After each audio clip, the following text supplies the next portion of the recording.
Welcome back to another exciting, well, exciting for me, hopefully not exciting if you own this, video on YieldMax, specifically TSLY. Oh yeah.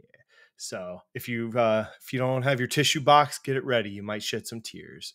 So, but seriously, I mean, we're gonna get into this. Okay, I'm gonna actually read this. We're gonna read highlights of the prospectus, which I doubt that some of these channels talking about buying TSLY have done. All right. And then we're going to look at some of what they're holding right now. And then I'll look at a SeekingAlpha article. We'll do at least one more video where I'll highlight some channels that have talked about this monstrosity. Also, the guy that runs his portfolio has done lots of interviews. So we'll see what he has to say. And then I'm looking to have an options author from SeekingAlpha, article writer. I'm working with a few of them to see if I can get one to come on, and I'll ask them some questions. I'm by no means an option expert, but guess what? Neither are you, and that's why you bought this thing. Because if you were good at options, you wouldn't need this fund now, would you? Let's be real. I looked online. Nobody that's good at options likes this thing, and they're not investing in this. Okay, so it's to say that options is a perfectly good strategy is pointless. If you did know how to do options, you'd just go do them. You wouldn't buy this thing. So you are buying this because you think it's income. You, for some reason, think that you want to be some fire person, or you think this is a way out of your crappy job that you can get 60% off of $70,000, which is all you could scrape together. And you think this could get you on a path to freedom, right? But it's not. They're selling you a lie. All right. Like I've said, this is a predatory ETF. And you can hate me all you want, but this will be a penny stock at some point in the future. And I'll call it out at that point. That'll be my next coverage after these videos. When it gets penny stock territory, we'll talk again. So to start this off, you're paying a 1% management fee, which if you were to buy any sort of index, and I highly recommend State Street has portfolio indexes, which are designed for retail to hold. You're talking some of them are 0.02, 0.03% expense ratio. Excellent funds. Schwab's got great funds. I'll just give you stuff that's not Vanguard. You're paying 1%, 0.99. This is ridiculous.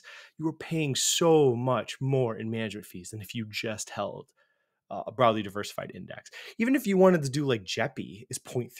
This is 3 times more expense ratio, costly than running with something like that. Okay. So I highlighted some parts.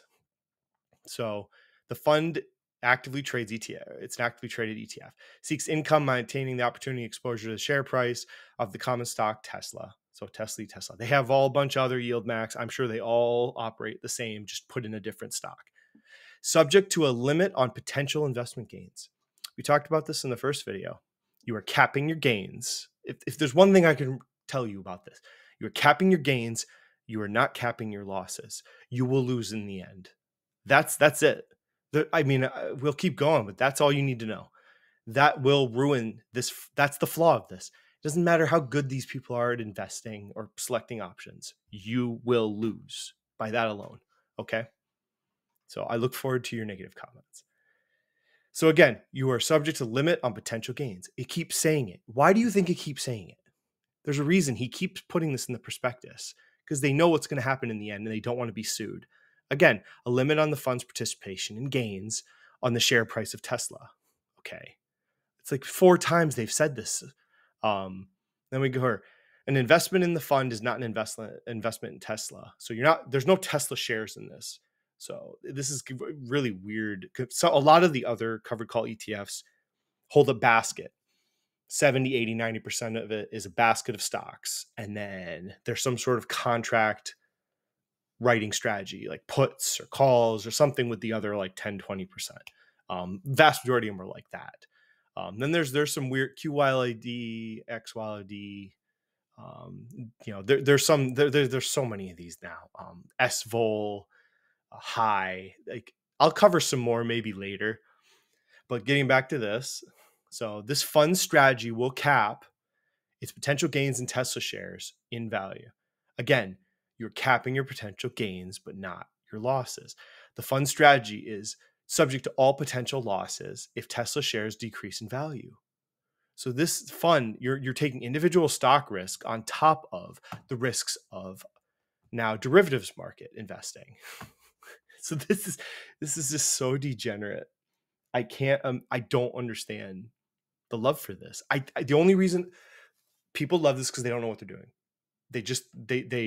They read the front page of YieldMax and they saw the yield and they thought, this is my path to independence and freedom and F my job, I hate it.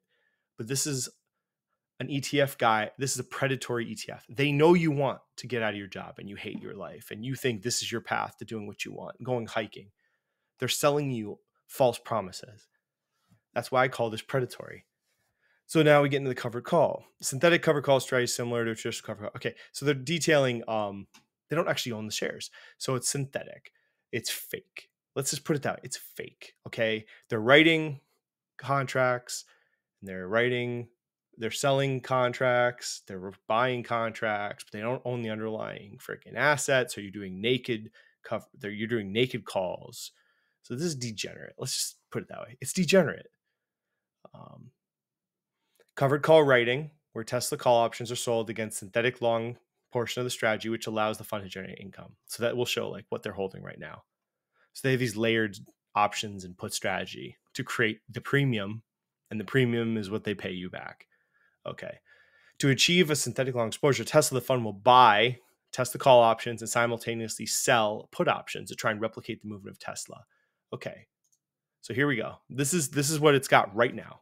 I think a few days ago, I printed this. So you can see they sold a put. Okay. So that's what they sold a put. They sold a call and they bought 2 calls. The vast majority of the money, I bet you the people that invested in this don't even know. The vast majority of the money just sits in treasuries in this fund. And they have to do this for tax purposes. That they have to be mostly in actual cash, and they actually cannot be over 20. They're trying to not be over 25% of total assets in options at any one time due to specific tax requirements. So look, you're getting terrible. They bought these treasuries like during the height of the clown market. You're getting 0.75% on these treasuries. So like the freaking degenerate contract strategy also on top of terribly mistimed treasuries, which, mind you, this ain't going to make a big difference if they get new treasuries next year. That ain't going to do nothing for you. Okay. So we understand now. So they sold puts, they bought calls, they also sold a call actually at the same time. So the call option writing sold by the fund this is the one part, will generally have an expiration date of 1 month or less, and a strike price that is approximately 5 to 15% above Tesla's share price. Okay, so we covered this in the Paul videos. Short call, same thing, same as it's a naked call. So again, it's the same problem that Paul in NVIDIA, when Paul shorts NVIDIA, they're doing the same thing with these selling these calls. You collect a premium up front. If the stock price goes higher, as it goes higher, unlimited losses. Look at this. So again, you now have unlimited losses and you only have a limited upside to these contracts. Again, given enough time, you will be on the wrong side of this enough. It will destroy the portfolio.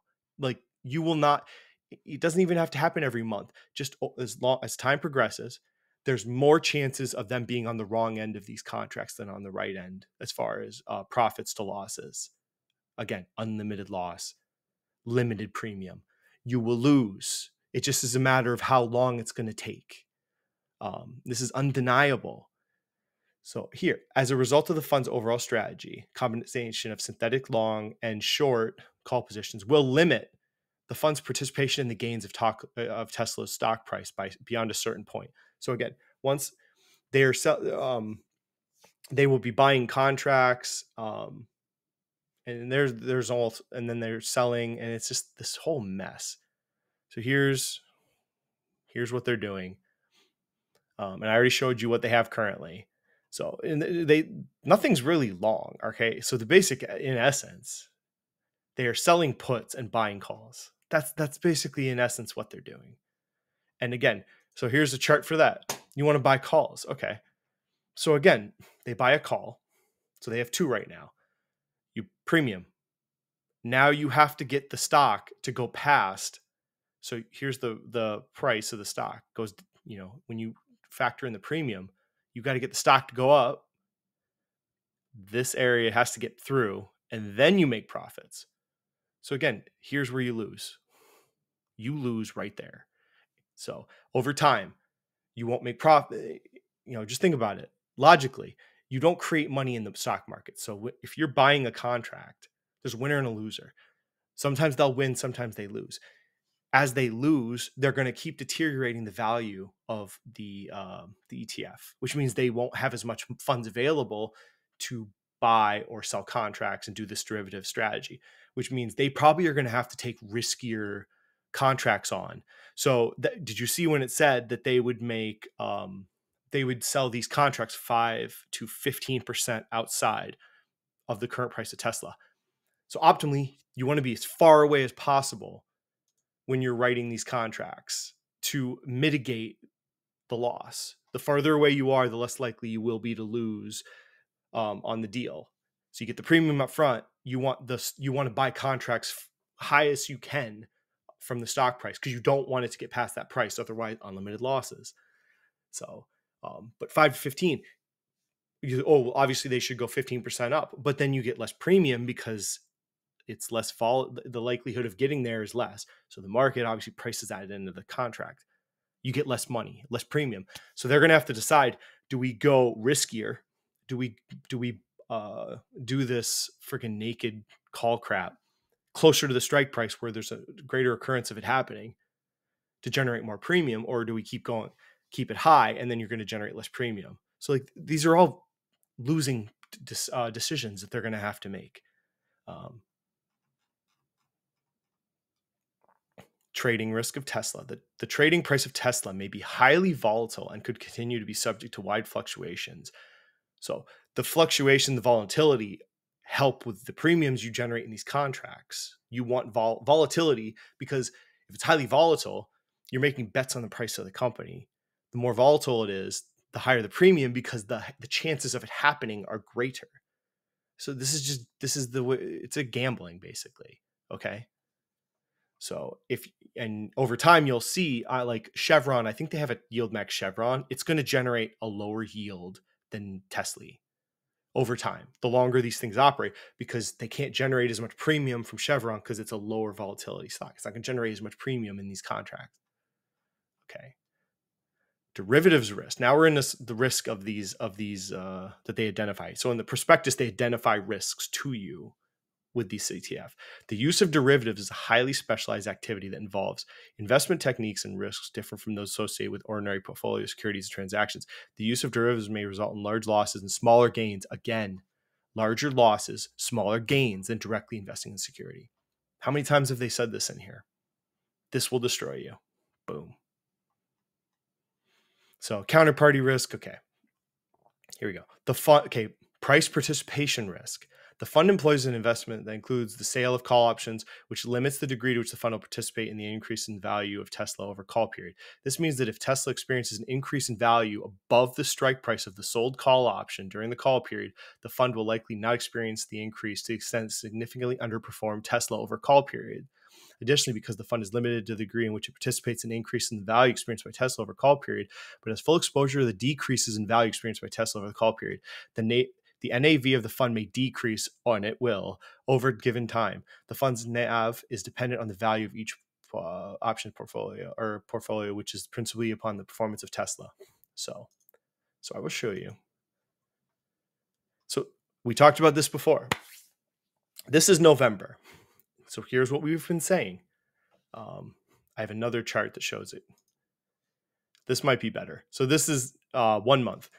This is how you will get destroyed investing in something like TSLY or a YieldMax fund. Here we go. Tesla went on a run. Look at it rip. That happened this month. Now look at TSLY, which is the yellow line. Look at it. You didn't fully participate in the gains. It's right there this month. Now look at the losses. They look basically, I got news for you. The loss, this part here, basically the same. Here, the loss, basically the same. It capped your gains, but not your losses. So in the end, huge difference. Tesla went on a rip, and look, You got hosed if you own TSLY. You got hosed. And now this, given enough time, this will repeat itself. I don't know how long. This could take years. This will repeat itself enough and it'll destroy you. Right there. This right here. Go look at a chart. This is what will destroy you if you own TSLY. I don't have to be, and you might be making fun of some thing I said talking about the prospectus. I'm not an options trader, but I know math. Okay. This is undeniable. And I can show, I assume, so the last time they did a filing was September or July. So let's assume I took the two that they bought, the calls. So let's put them into my fancy historical pricing. So if they bought these in August, which I don't know, because the last price, the last portfolio I saw them report was in July. So let's say they bought those options in August. Okay, they got hosed. Like right now. I put them in. Hosed. Let's go to the other one. January 24, strike price 240. They got hosed on that one too. Given enough time, this is, even if they won, okay, they win, great. They pay it on increased premium. Then they lose. Now they have less assets to make the next bet. So they either have to pay you a decreased distribution or they have to make riskier freaking contract writing on the asset, which increase the likelihood of losses to keep the same distribution to you. So they don't have, both choices are terrible.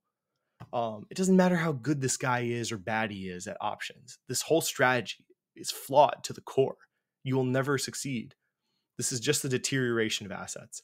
It's capital destruction for high income, and it's only temporary. Okay. So I laugh and I'm sad at the same time about this. Because I really don't want people to be hurt. I'm sorry. I don't want you to be hurt. I don't like that there's people pumping this online. I wish I didn't even have to make this video. It's sad. Oh, here's a good article on SeekingAlpha. So this guy, strong sell. This group apparently specializes in option trading. So yeah, that's pretty much what I feel about this. So let's read. As a heavy option trader ourselves, we found it interesting to watch proliferation of high income selling ETFs over the last few years. In one retrospect, it's been great to see strategy that were previously the sole domain of professional traders democratize the market. So he's saying, they claim they've been in this space for a long time professionally. Let's see. So he said the implementation of these big funds with all the accuracy and nuance of a sledgehammer is something we discussed. Okay, they have other articles. Long story short to us, it appears the investment in these funds will end in tears as a lack of option-specific market knowledge on the part of everyday retail investors precludes an understanding of how these funds are designed to slowly dribble out, functionally paying you back your own capital, calling it yield. They essentially are just giving you your money back.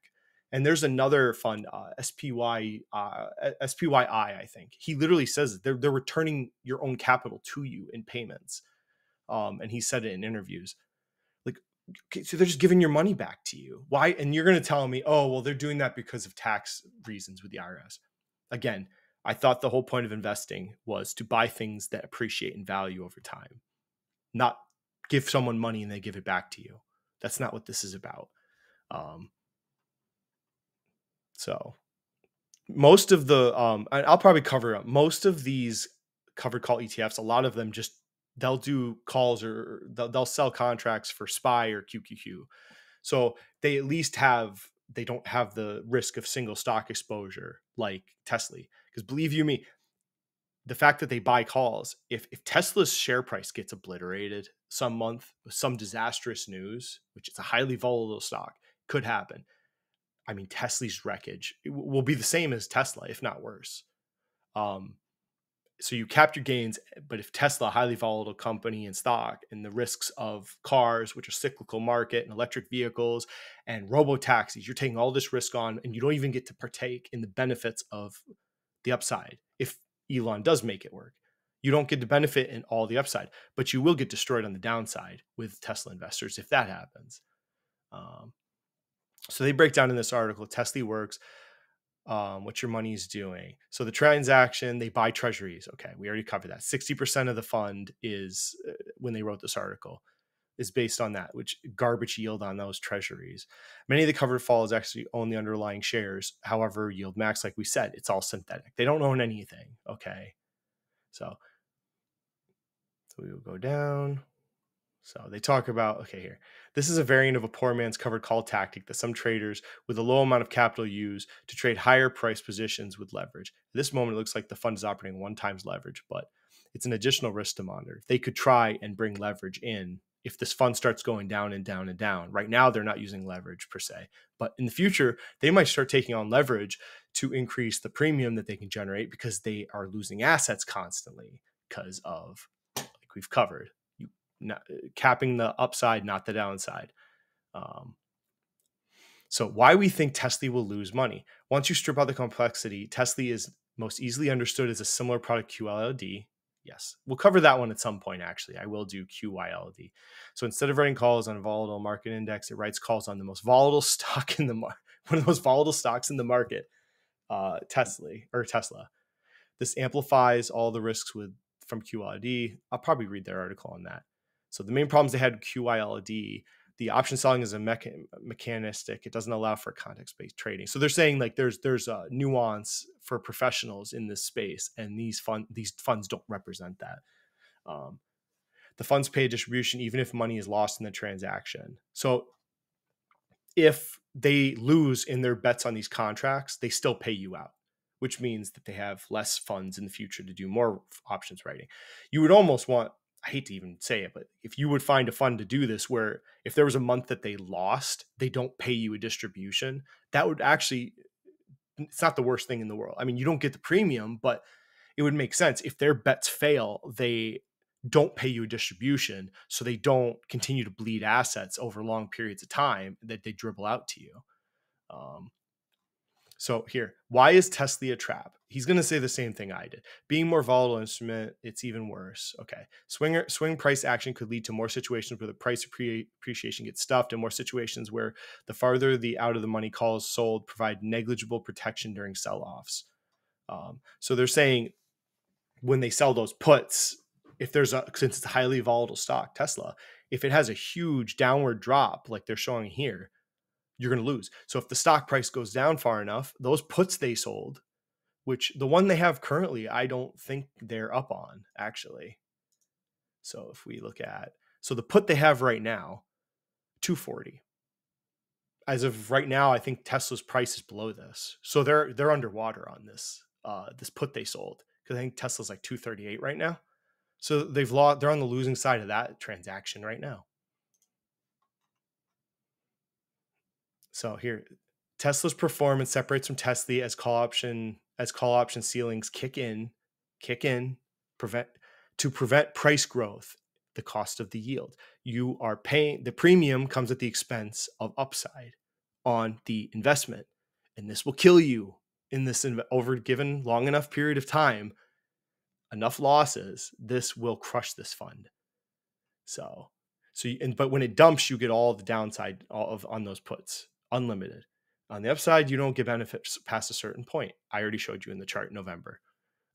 Done enough times, this should send TSLY's price to zero, which is what is already happening. So they look at the chart just like I did. It's just down. You can have brief moments where it goes up because maybe their bets worked here. But in the long run, the losses will keep accumulating and it'll keep trending down. So now they talk the yield on cost. So the yield on cost curve should go up as you go back. And I have another video I will link here in this video on yield on cost. You can understand what that is. But the yield on cost should go up as you go backwards, which means that just represents that the dividend is growing or distribution is growing over time, because it's the price you bought it at, but the current dividend or distribution is the yield on cost. So if you go look at McDonald's, right, pretty sharp. If you bought McDonald's 20 years ago, your yield on cost is like 20%. If it goes down, that means you're losing value as you go further back. The distributions have not grown, and in fact, they've actually decreased, which is what they're showing here. So again, here, when Tesla goes on a tear, right there, you don't benefit from it. But then look at the down, they look pretty similar on the downside. It's almost like a match. Oh, look, and there's a down. Very similar. And this is what's going to happen to you. So, who is this product for? This is my favorite part. There are scenarios where extremely high income might make sense for a trade-off for capital destruction, which is what you're doing here. You are destroying capital for short-term high income. This is what you've done. This is not a lifestyle. This is not something a 20-year-old should buy. This is crazy. I'm sorry. It's crazy. So, how much time? For example, if those are towards the end of their lives, it might make sense to buy TSLY if you're looking for sustained growing. If you're not looking for growth, they're literally telling you the only people that this makes sense for is people that are literally like have like 2 years left to live and they need money right now. I mean, that should tell you all you need to know. There's additional risks, the expected option, even when comparing index prior, okay, whatever. So they talk about the risks, earnings events. Obviously, Tesla could have really serious failure in their execution, poor financial results, like we've said. Robotaxi maybe never becomes a thing, or FSD, or all the other stuff they're working on might fail. And this will go to real bad for you. So overall, we think most covered call writing ETFs on the market shouldn't be considered. Option writing requires a level of accuracy that can't be replicated in a fund that needs to meet distribution and liquidity constraints. So he's just saying this is not, options trading should not be done in this manner. If you're a professional options trader and you make a living, great. I have nothing. I'm not. I don't know what you do. Good luck to you. I think I hope you do well in life. This is not the avenue to do this. What I would tell you, there's like something like a wheel strategy. Not even gonna pretend I'm gonna teach you how to do this. You can go look it up on other YouTube channels, but that would be something to try maybe when you're retired. Like I might try that when I'm retired. It's not a way to accumulate wealth before, but when I retire, I probably will try a wheel strategy on 100 shares of SPY. But then I can control the options being written. I'm not paying 1% management fees to some ETF. And best part, I can just stop doing it at some point and I'm done. So it's not like I can just stop doing this wheel strategy. So why don't you could do that, but just wait till you're retired because you don't need the income. You should be worried about accumulating, appreciating assets in life. And this is not it. So I've probably taken up more time than I expected, but I'm trying to do the best I can for you people. And this is just a mess. The value of this is just going to keep deteriorating. And it could have brief periods where it goes up because their option writing and selling could work out for a little while, but then they have to sell more puts and buy more calls. And guess what? Then the next batch might go wrong. And when it goes right, they don't get the full appreciation of those writing of the shares, but they get all the downside and you're going to get crushed, sadly. So any YieldMax you give me, it doesn't matter what the ticker is. It's all the same. Obviously, the more volatile it is, the more occurrences of failure, I would argue, and probably greater chance of it going down. Like the Chevron one probably won't have such a quick deceleration because it's not as volatile, but it probably won't have a lot of assets under management because that's pretty boring. The whole point of these is yield. So we will do at least 2 more videos. So I'm going to cover some YouTubers that have covered this. We'll look at what they've said about this. And then we'll have some interviews and I'll cover the background of the guy running this fund, the portfolio manager. And then we'll probably do an interview. I'm going to try and get someone that actually knows more about options than I do. But please be safe out there. There's so many better options. Like, okay, I don't like to try not to toot my own, but look at this. It's so basic. It owns like 300 of the biggest dividend paying stocks in the US. It's boring. It doesn't pay a huge yield, but it's just owning equities that will appreciate over time. Look at it. It just appreciates over time. You're getting higher yield than the S&P. It appreciates. It pays a monthly friggin' dividend, and expense ratio is much less. So yeah, it's boring, right? It's supposed to be boring. This is a superior option to TSLY. So my only hope is stay safe out there. There's better options out there. Don't waste your time. This is predatory. I wish this thing didn't exist. So thanks you for watching, and we will see you later.